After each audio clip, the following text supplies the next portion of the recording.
everyone. I know this is a really late episode. I know I'm supposed to have been doing episodes for some time now, and I just haven't.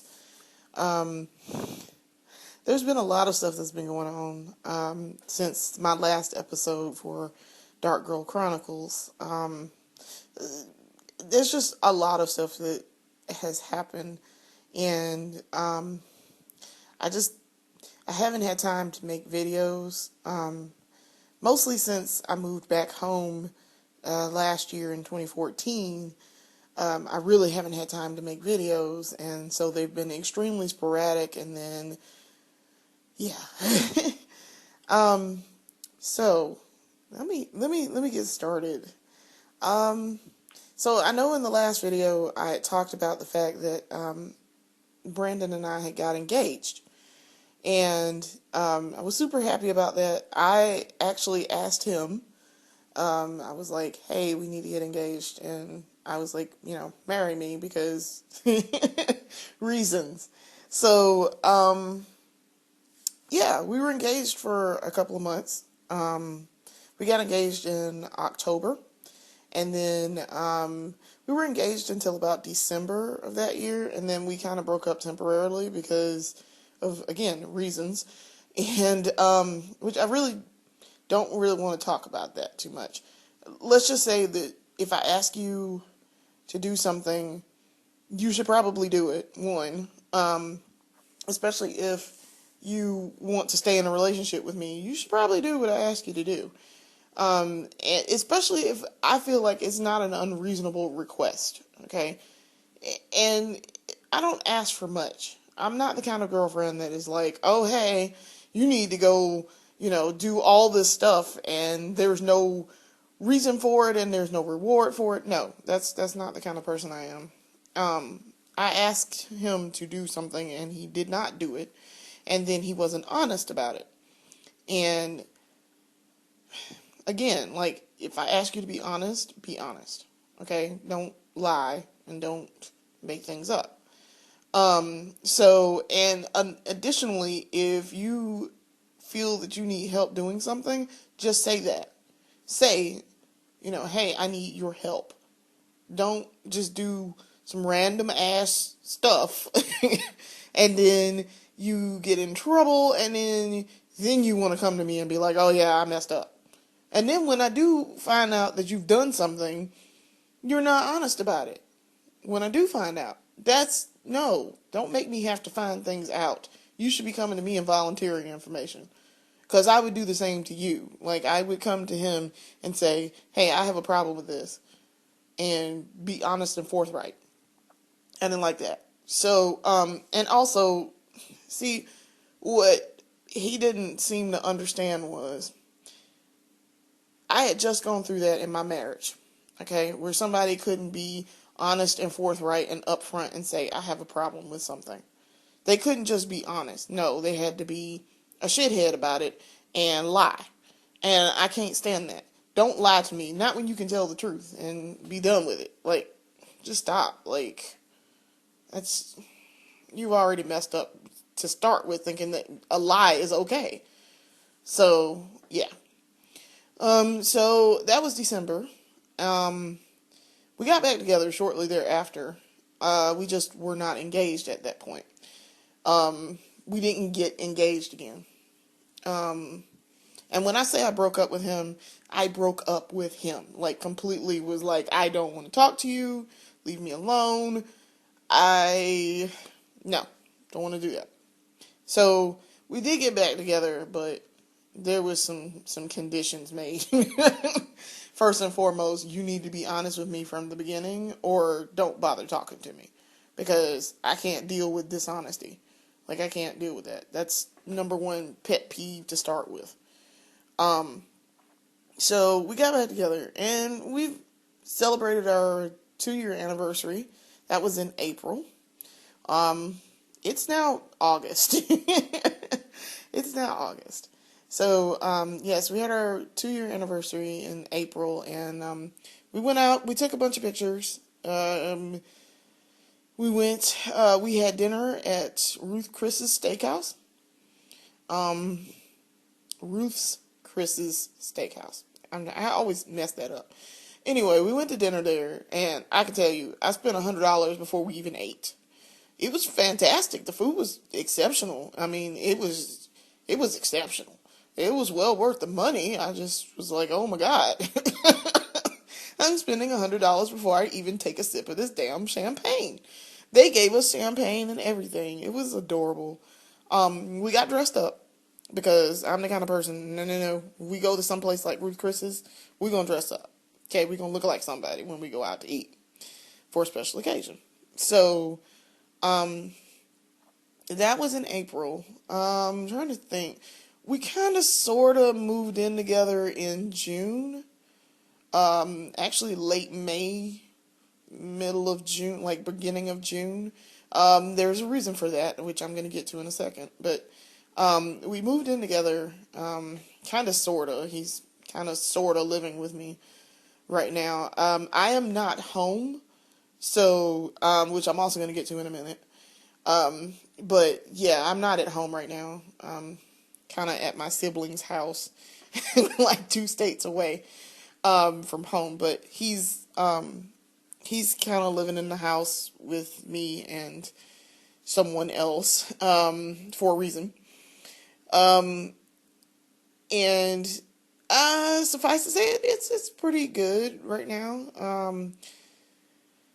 The other big news on this front is that he bought my engagement ring. He bought my engagement ring. We're not engaged, and you can see this is the ring that he bought me for my birthday 2 years ago. This isn't that ring. Even though I had used it as my engagement ring the first time. I told him, I was like, I prefer a different ring. No, you can't use this one again. So he bought another ring, and it's beautiful. It's an emerald that I'd asked for. I told him, because I told him what kind of ring I wanted. I wanted an emerald. I didn't want like a diamond or anything like that. I'm a very different type of bride, let's put it that way. I was a different type of bride in my first marriage. So, yeah. But the emerald is beautiful. He had to get it resized, so I'm waiting for him to finish this and ask me, to marry him. And I know that's coming up, so it's not as if this is, not gonna happen or anything. It's pretty much, we're pretty much at the point where we're living together and,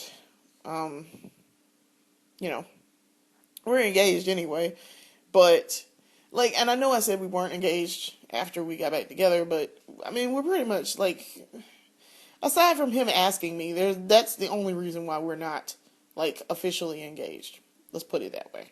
So, I know that he has the ring, and he's waiting to apparently talk to his father and have that man-to-man conversation, which I don't see the point of, but whatever. Okay. If that's what if that floats your boat and that's what you want to do, more power to you. But this little bear is I don't need all that. I don't need all of that. I really don't. I don't need that. My parents, one, let's just say he's already talked to my parents. And they already were like, okay, whatever. She's a grown woman. Don't really care.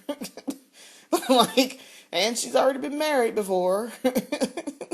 So, yeah. I've kind of already been married before. So, I don't need all of the extra rah-rah stuff.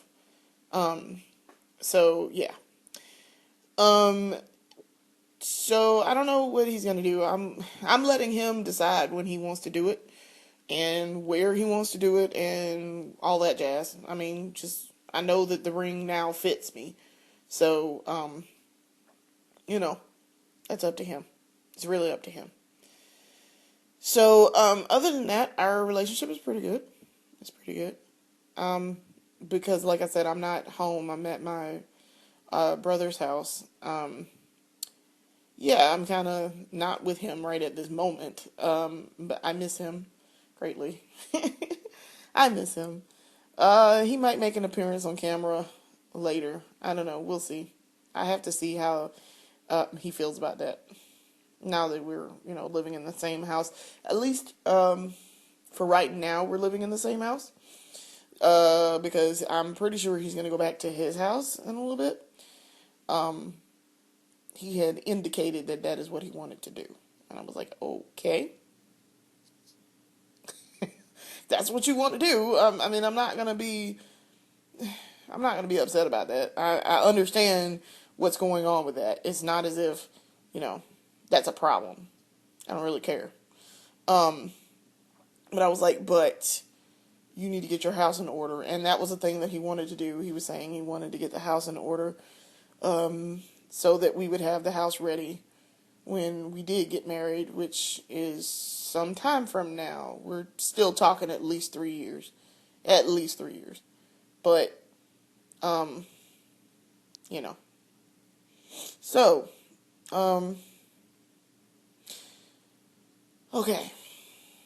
The other part of things that have happened, and the reason why I'm here at my brother's is because, I'm just visiting for a couple of days. I got here yesterday, and, I took the train down from Columbia. My brother lives in Jacksonville, Florida.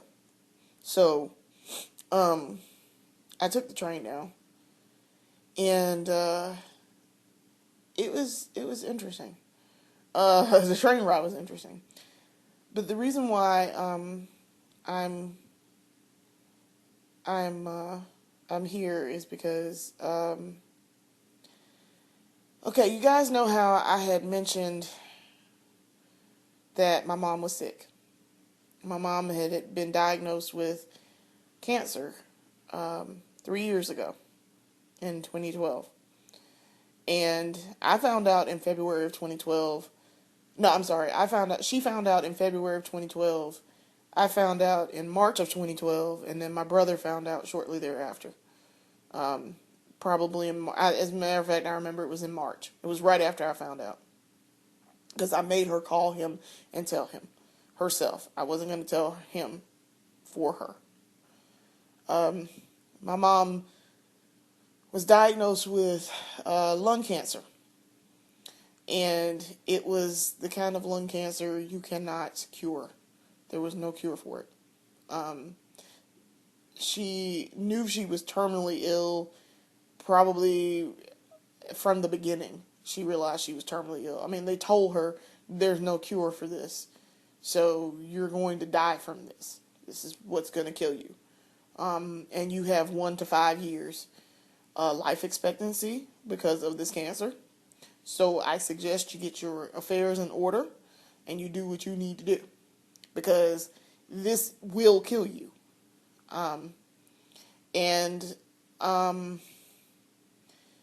She lived for 3 years. She died March the 9th of this year. This is partially the reason why I haven't been doing videos or anything, just because I couldn't bring myself to do anything that I really had been doing before. Even once I moved home, I just didn't have time because if you guys will recall, in March of last year, I, moved back home to spend time with her. Well, I knew then that pretty much this was like her last remaining time. And so I wanted to spend as much time with her as possible. And, just be around my mom who's been in my life, from day one. My mom has always been there and now she's not. She's gone. She's gone. Yeah, she passed away. It's hard for me to talk about it just because I miss my mama so much that, every day is, there's not a day that goes by that I don't wake up and think, I miss my mom. I miss her.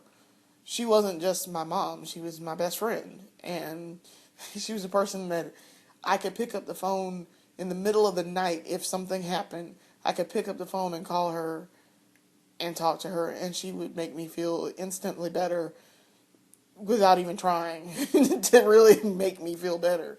She would always give me advice, and she was my encouragement, and she believed in me when I didn't believe in myself. So um, she she was doing she got progressively worse at the beginning of the year. Um, right about January or so, she really got worse. Like, it got worse, as in you could tell she was going downhill pretty fast. Um, and by about February, the beginning of February, she couldn't take 2 steps without being out of breath. Excuse me. She couldn't take 2 steps without being out of breath. Just sitting up was causing problems. Like, she couldn't breathe sitting up.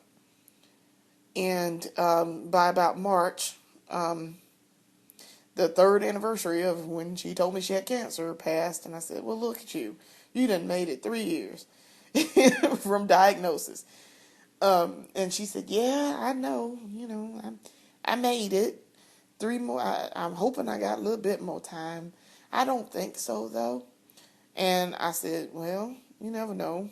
Hopefully you do have more time, but I realized that we're not going to have a whole lot of time here. And I told her, I frequently told her, I love you. And I told her, I told her then, I said, Mama, I wish you didn't have to go. I don't want you to go. And she said, I have to. This isn't something that I can stop. And I said, I know you can't, but, I really wish that you could stick around for a lot longer, because I need you. I was like, I really need you.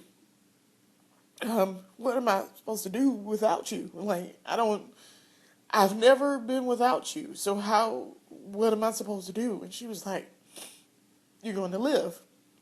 And I said, yeah, I will. And we had that conversation about, I would say, maybe 3 or 4 days before she died. And that Sunday, she died on a Monday. That Sunday, she was up, moving around, talking.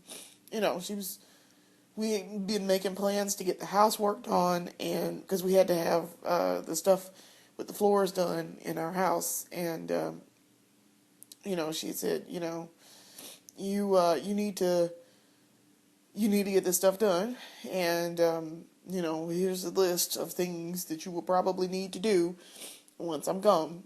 And I said, okay, Ma, I know. And we had talked to our contractor, and we got money plans straight and everything. I mean, we were making plans to get all this stuff done. And she was fine. We ate dinner that night, and I went to bed, and I told her I loved her. Because I got up and went to work the next morning. That Monday, I got up. She was up, and she told me, she said, come in here and help me a minute before you go. And I said, oh, Mama, I'm going to be late. I'm going to be late to work. And I got to work. I actually got to work on time. I stopped to help her. She was up, and she was taking her medicine, and she was talking to me. And apparently by the time lunchtime came, something had happened to her. And she had declined dramatically in the space of 6 hours, probably 6 to 7 hours. She went from sitting up and talking to, when I talked to her on the phone, she couldn't breathe, she couldn't talk long. She said, I can't talk very long. I threw up again because she had previously thrown up, and this is important. She had previously thrown up, and when I tell y'all she threw up, she projectile vomited in her bedroom, and it was black. And I said, Mama, that's not good. That's really not good. Are you sure we don't need to go to the hospital? We don't need to go somewhere, because this is bad. This is not normal. This is not normal for throwing up. And a friend of mine that I work with said, she said that's probably her organs, something has shut down. Because when you throw up and it's that color, something has shut down. She didn't want to go to the hospital, but I helped her clean it up immediately. And she was very much adamant, oh, you don't have to do this. I was like, yes, I do, Mama. Yes, I do. I have to do this. There's not a question of me doing this. I'm going to help you because that's what I'm supposed to do. I'm your child. I'm supposed to help you. You have no idea how much I realize that I'm supposed to help you and make you comfortable in your last remaining days, okay? Like, there's no question of me doing this. You took care of me, and I'm going to take care of you. And that was the whole reason why I moved home when I did. I couldn't get home fast enough, actually. But I told her then, I said, there's no question about me moving home. No, I will move home. When do you need me home? We got to get the money together, but when do you need me home? Because I will get there as soon as possible. And that is why I also drove once a month. I drove home to see her, and then turned around, drove back, and went back to work, and then turned around and drove back the next month. And sometimes I did it twice a month, just because I didn't want her to ever even entertain the thought that her child didn't care, that her child didn't love her, that her child wasn't scared, or that her child didn't care about her and what she was going through. So, when she threw up the first time, I also noted, I said, Mama, that smells like blood. And she said, yeah, I know. She said, actually, she was like, no, I don't think that's what that is. I said, Mama, that smells like blood. It smells like iron. And additionally, it was black, because when your blood does not have oxygen, which she did not have, she didn't have oxygen. Her body oxygen was beyond negligible at that point. At that point, she was constantly on oxygen. So when your blood doesn't have oxygen, it turns black. It turns a very, very, very dark color. It's almost black. When you have oxygen in your blood, it's red. It's like brownish red. But the less oxygen you have, the blacker it is. So, she was, I'm pretty sure she was in denial at that point, but I was like, Mama, I know no, I know what that means. So, I helped her get it cleaned up, and, when I talked to her that day that she died, she said, I threw up again, and it was black. And I said, Mama, that's bad. That means your organs have shut down. That means something has shut down. She said, I know. And she said, the nurse was here with me when it happened. She had a nurse that was coming by every day. And she said, I know, and the nurse was here. So I made it to the bathroom fast enough, but So I said, okay. She said, well, I can't talk long because I can barely breathe, and I'm gonna go lay down. And so I said, okay, well, I'll call you when I'm on the way home. Like normal, because that's what I had done. I would call her when I was on the way home from work. And I left work It was about 4:15 or so. I called her about 4:30 and she didn't answer. So when I got home, I actually got home. She was lying down, and I came in and I said, I said, "Hey, Mama," and she said, "Mm," and I said, "Hey, Mama," and she said, "Mm," and I said, "Mama, you sleep down there?" I said, "Hey, Ma, you sleep down there?" And she says, "Child, I'm not asleep. I could hear you just fine. I said, hey." And I said, "Oh, I thought you were grunting in your sleep." And she said, "No, I heard you just perfectly fine. I just couldn't say nothing right then." And I said, "Oh, okay. Well, don't get snippy with me. How am I supposed to know whether or not you sleep or not? You got your eyes closed." And she said, "Well, if I was asleep, I wouldn't have said nothing." I said, "Oh, okay. So you want to argue right now. All right." I was like, "Oh, you really want to argue right now is what this is. What you want to eat?" I said, you quit fussing with me. Are you hungry?" And she said, "No, I'm not hungry." And I said, "Okay. All right. Well, when you get hungry, you let me know." And I said, "Well, Brandon's supposed to be here in about, 10 to 15 minutes, and we're going to go get something to eat then. So you need to have decided by then what you want so that I can go get it and bring it back." And she says, "Uh-huh, okay." And I had gotten the mail, and I was on the phone. She said, call your Aunt Angie and tell her, that she'd come get to bed because she was getting ready to go into hospice. And she was gonna have hospice care. And so she said, "Well, call Angie and let her know this." My Aunt Angie lives in town with us. I mean, she lives like 10 minutes from us. So um, I I called Angie. I made a few phone calls. I called Angie. I called my Aunt Debbie. I called my brother. And I said, you need to get here as soon as possible. You need to get here as soon as possible. This is bad. This is really bad. She's gone downhill. Really bad. Like, I think we're nearing end game here. And so they all agreed, yes, we need to get there as soon as possible and try to spend some time with her, you know. So I left out of the room. I told her before I left out of the room, I said, "Mama, I ain't going to be able to tell you this too much longer. I feel like I ain't going to be able to tell you this too much longer. But I love you. I love you very much. And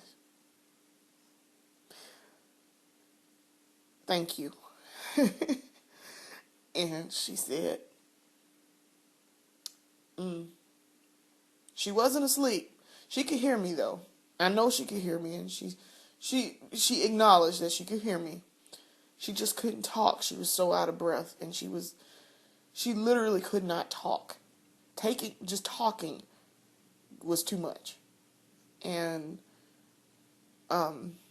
she was real listless. She wasn't listless enough to be sassy with me, but she was listless. She was listless, and she really wasn't moving. She was kind of just laying there.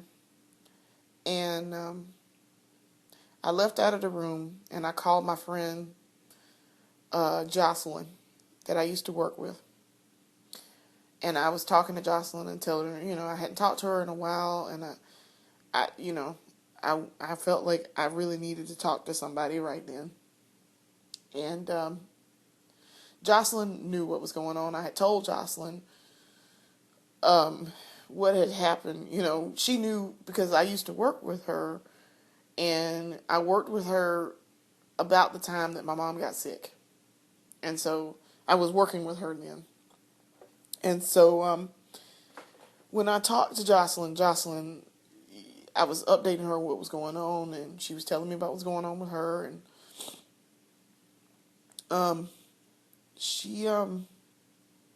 I noted while I was on the phone with Jocelyn, I said, Mama got up out of the bed. Let me go in here and check on her and see what's going on. Something told me to get up and go check on her. Something told me. I don't know what it was, but something told me get up and go check on her right now.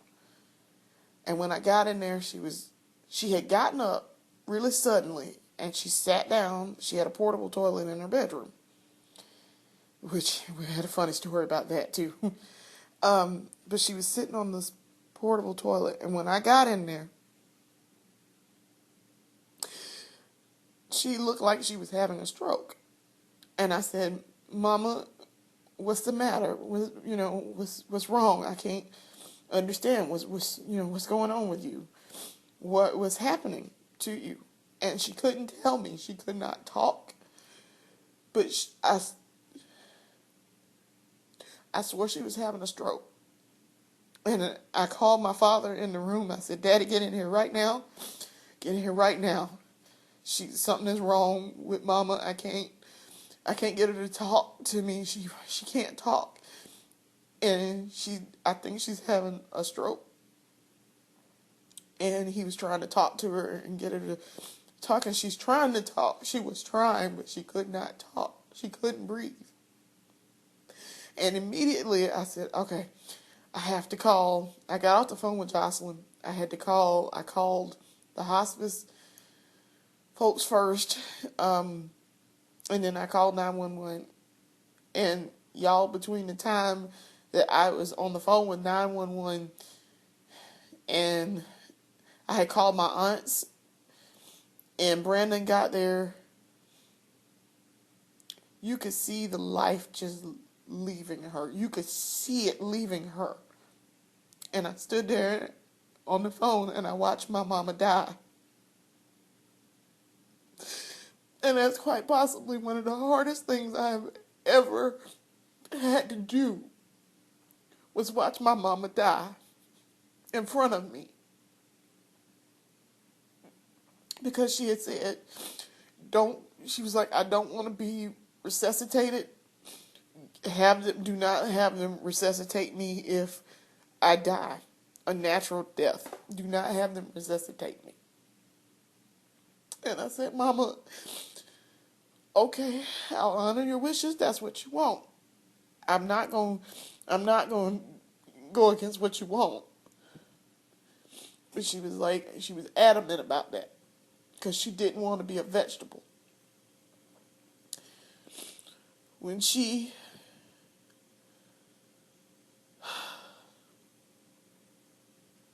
I knew she was dead by the time they took her out of the bedroom. I knew she was dead before we even left the house to go to the hospital. And we got to the hospital. I called my brother on the way, and I said, get here now. Get here right now. If you can, leave and get here as soon as you possibly can. Be careful, drive carefully, but get here as soon as you possibly can. And Angie called him and later told him that she had passed away. And he got up there the next day. But I did not want to be the one to call him and tell him that Mama had passed away. I didn't. I couldn't. I had 1,000,001 things going on in my mind, and I couldn't. I could barely hold it together just to get to the hospital, where they had to do resuscitation methods just to get her to the hospital. But I told them in the ambulance, I said, y'all might as well just stop, because she did not want to be resuscitated. And they were like, ma'am, do you have... And this is what made me mad. When we left the house, right before we left the house, they're steady trying to resuscitate her and get her heart started again. And I'm like, no, stop. And they're like, ma'am, we have to. And I said, well, we have a do not resuscitate order. We have a DNR. And the man, one of the first responders, is looking at it, and I hand him the form. And I said, I have the form right here. And I handed it to him. And he looks at it and he says, well, I don't know if this is the right form. And I said, this is the right goddamn form. Do you understand me? This is the right goddamn form. Stop trying to save her life. She does not want to be resuscitated. She does not want to be a vegetable. She does not want to be brought back. She does not want life-saving measures. Stop it. And I guess he kind of looked at me like I was crazy. And he talked to the lady at the hospice, and she said, yes, that is in fact the right form, but they still had to do so.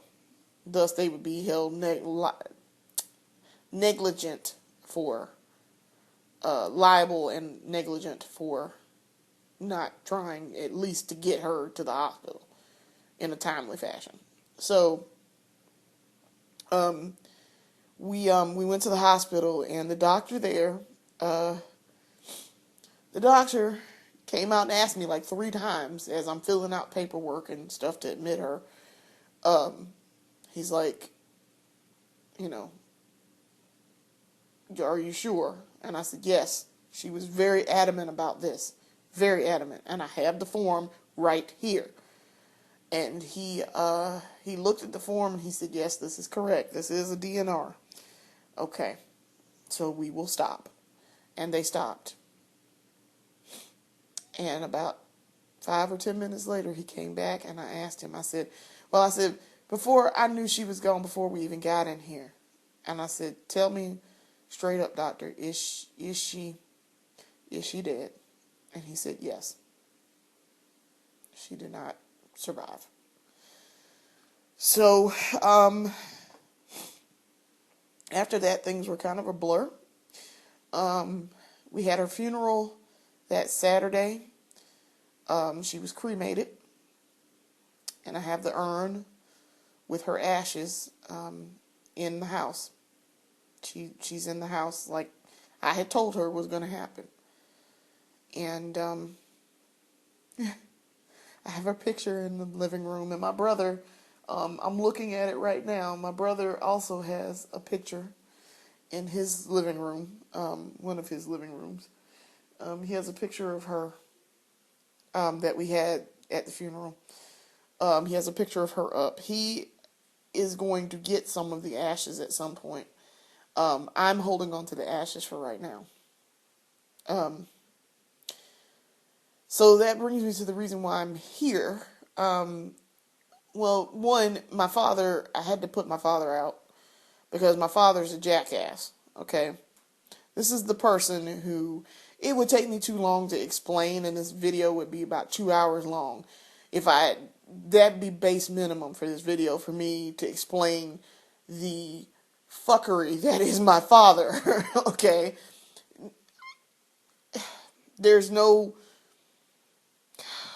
It would take me too long to explain it. Let's just say that my father is a very selfish person, and he's very much out for himself. He will take care of himself before he takes care of anybody else. And child be damned, wife be damned, anything.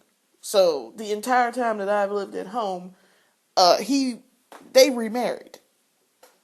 And it was always a damn battle with him. And he came out and admitted that he was jealous of the relationship that I had with my mother, which doesn't make any sense. I'm like, where is this coming from? What in the hell? Like, dude, you're her husband. Like, what is your problem? I am her child. I am your child. Like, what is your problem? Like, oh, God. So, he lives next door to me now. He's renting the house of our longtime neighbor who rents out his house to people. He rented his house, and he has his girlfriend coming over to the house. Now, I have no problem with you having a girlfriend, okay, after your wife has died. I have no problem with that. What I have a problem with is you have a fucking girlfriend and your wife is still alive, okay? This little concubine bitch was in the picture before my mother died, okay? And I know this because my father tried to get me to pay for a hotel room for him and his woman. that he spent time with. And I'm like, you shithead. And was irate because I wouldn't pay for it. And I'm like, you've got to be kidding me. There's a special place in hell for people like that. So when I tell you I married a man who was a lot like my father, I wasn't joking. So I had to wind up putting him out. My aunt and I had to evict him because I am now the legal part owner of my house that I live in. It is the house that I grew up in. My mother left me her half of the house. My mom owned half of the house, and my aunt owns the other half, my Aunt Angie. So I now own that half of the house, and I live there, and I pay the bills, and I take care of it. So once I put my father out, which when you have to get into a knockdown, drag out fist fight with your father, that's a problem. Especially if you're a female. What the hell? So I wound up, that was in May. And Brandon moved in shortly thereafter. Because I didn't want to be there by myself, number one. And then shortly thereafter that, my friend Earl moved in. Earl had some difficulties with his ex-girlfriend. And by difficulties, I mean she put him out for no apparent reason other than she just didn't want to be in a relationship with him anymore. And he had no place to go. And I've always said, my people are my people. And if I call you my people, I will help you in the best way that I can. And that is what I did. I told him, I said, look, you come live with me. You have some place to go. Now we got some rules. Okay? We have rules. And you're going to have to get a job.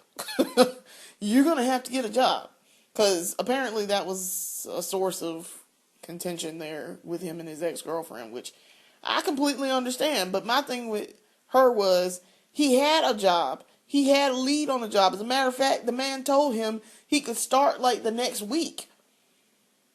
And he was going to be working and doing stuff, and he was going to be bringing in money. And she just didn't.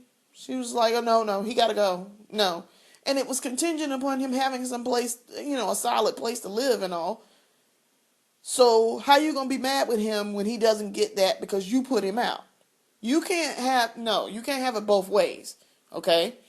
And on top of that, she's an asshole. I'm not even going to lie. She's an asshole.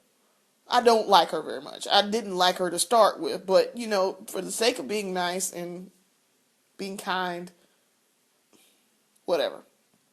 She was a package deal with him, so I figure if I'm friends with him, I'm friends with her. I kind of have to be, seeing as though he was talking about marrying this bitch. But whatever. She's an asshole. And she completely she's a narcissistic asshole on top of it, which I'm not sure why, because she ain't attractive in the slightest. She ain't attractive physically, and she ain't attractive personality-wise. She's an ugly person on the inside, and it matches the outside, okay? And I'm not even the kind of person that runs around judging people, okay? Like, look at me. Look at me. I am not one to be talking about people, okay? I'm quite well aware of my flaws, and I am not the most attractive person in the world either. But goddamn, okay? No. So, yes, he now lives with me, and we work. Everybody in the house is working.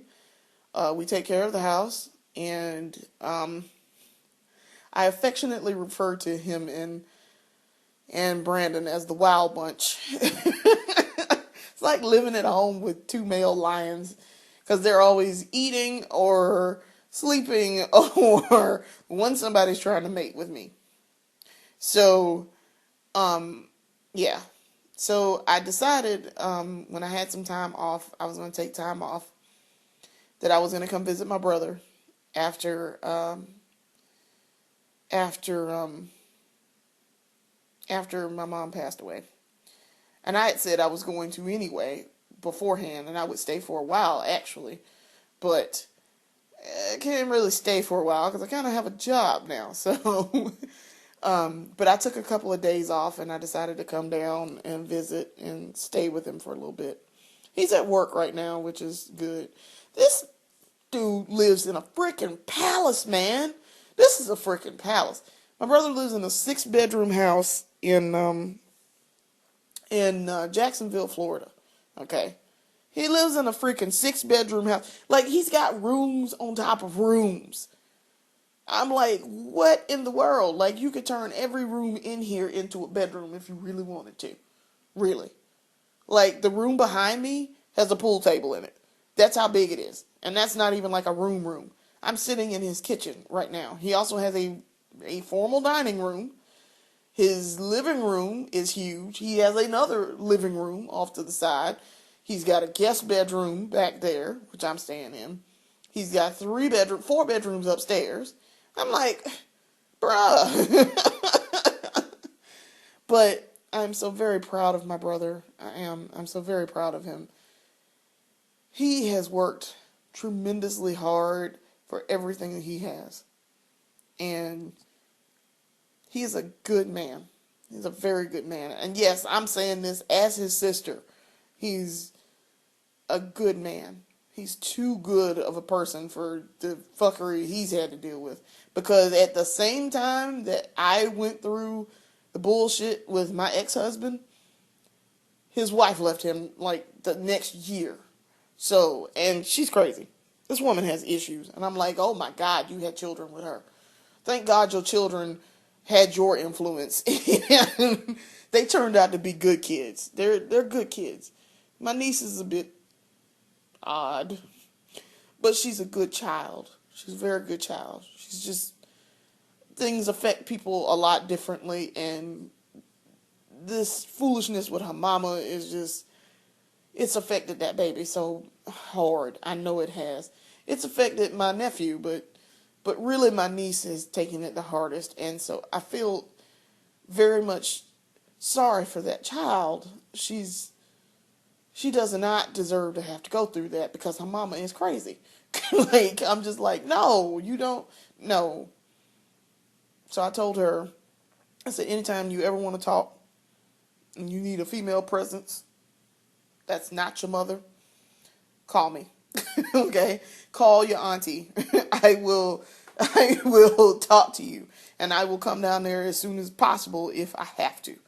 Okay? So I took the train down. I got here, that's like I said, yeah, I got here yesterday, and I took the train down, and it was nice. It was nice. The train ride was uncomfortable just because I had to sit up. Well, because I went to sleep. I slept the entire time on the train. I had to sit up, and I'm also sick right now. I had another urinary tract infection, which I had one. I did a video sometime in 2014 where I had one, and I said I was sick. Yeah, I have another one. It started Monday, right before I damn left, which is uncomfortable. Ugh, God. But yeah, I'm here. So that's pretty much been it's pretty much been my life since the last video that I made. Things are going okay. I did, by the way, I guess I should mention this. I did send my ex-husband a message and tell him, I sent him an email and said, hey, your mother-in-law has died. Or I'm sorry, your former mother-in-law has died. I know that doesn't mean much to you, but she has. And, hey, my life is okay. Aside from the fact that I just lost my mother. Yeah, my life is okay, and I'm doing well without you. I mean, I didn't say without you, but I was pretty much like, it ain't because of you. Let's put it that way. I had mentioned, that Brandon and I were engaged, which we are semi-engaged. That I had changed job fields, because I have. When I was married, I worked as a copy editor, and now I basically work as an accountant. So yeah, I've changed job fields. I own my house now, and which he lived in with me for a short time when we lived in Columbia with my mom. Um, yeah, I pretty much told him, hey, life is better without you. Just in case you were wondering, seeing as though you seem to keep trying to keep up with me on social media through my friends who won't friend you. Yeah, like, stop. I was like, stop it. Don't think that I don't know what you're doing. Stop it. I know exactly what you're doing. Um, and Then apparently I got unblocked off of Facebook. He unblocked me on Facebook, and I'm like, why? Why did you unblock me? You didn't need to unblock me. And the only reason why I know he unblocked me is because he started showing up in the people you may know section. And I'm like, of course I know the bastard. I was married to him. But why did he unblock me? Because that's the only reason why I would show up. That's it. That's the only reason why he would show up in my feed as being somebody I may know, because we had a bunch of mutual friends who I said, if we're mutual friends, you are probably no friend of mine. So yeah, no. Um, but yeah, no, I don't know. I don't know what that was all about. I don't know why all of a sudden it spurred him. I guess because, and I told him, I said, look, I forgive you. I forgive what you've done, but I don't forgive you, period. Like, I don't forgive you because you knew better and you did it on purpose and you did it to prove a point, which all you had to do was just say you didn't want to be married anymore. But you did this, and I forgive what you've done, but I don't forgive you. But I'm going to move on with my life, and I'm going to be happy, and I'm going to take comfort in the fact that I know that I'm a better person than you are. Okay? I am a better person. I have morals, and I don't just treat people like crap and throw them away. Like, nah, I don't do that sort of thing. Um, but I'm going to live my life, and I'm going to move forward, and I'm going to do better than what I did with you. And so far, I've managed to accomplish that. Yeah. I've managed to accomplish that in 4 years as opposed to the 7 years that I spent with you. So what should that tell you? Obviously, you are not necessary to the equation. So, he replied back that he was happy that I was happy, and, you know, I'm sorry to hear that your mom passed away. I loved her. And I was like, no, you didn't. You didn't love her. If you loved her, you would not have done what you did to me, first of all. Second of all, you wouldn't have done that to her child. And second of all, you would have made some kind of effort to talk to her in the ensuing 3 years that since you found out that she got sick.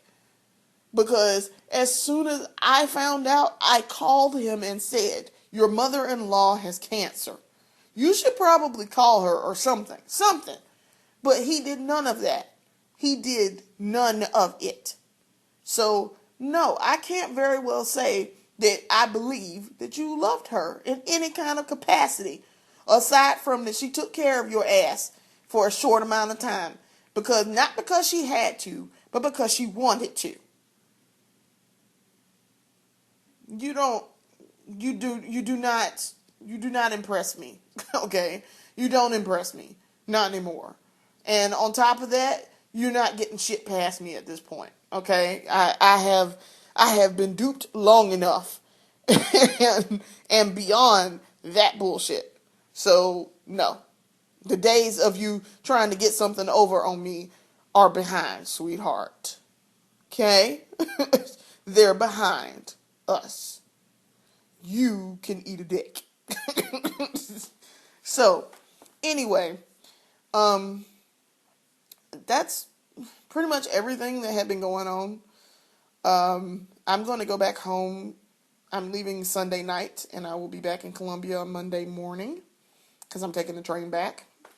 And um, I look forward because I'm going to see my niece and my nephew today. Hopefully, I will see them today. They will come over because they live with their mom since my brother got a divorce. They live with their mom in town still, so but they know that I'm here, and I had sent because I sent my nephew a text message and said, "Hey," or I'm sorry, I sent him a message on Facebook and was like, "Hey, Auntie's here." So yeah, but thanks for sticking with me this long. I'm gonna try to do more episodes more frequently now that I have time, and I know like I've gotten life has managed to settle down again.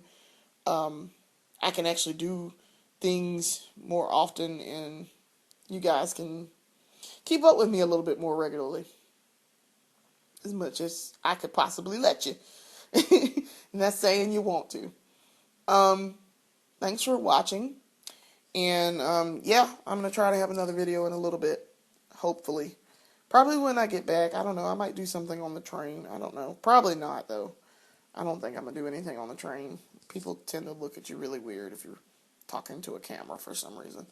And then they want to get all in your camera and be all in your video. And I'm like, no photo bombing. No video bombing either. Anyway, so I'll see you guys later. And thanks for watching. Deuces.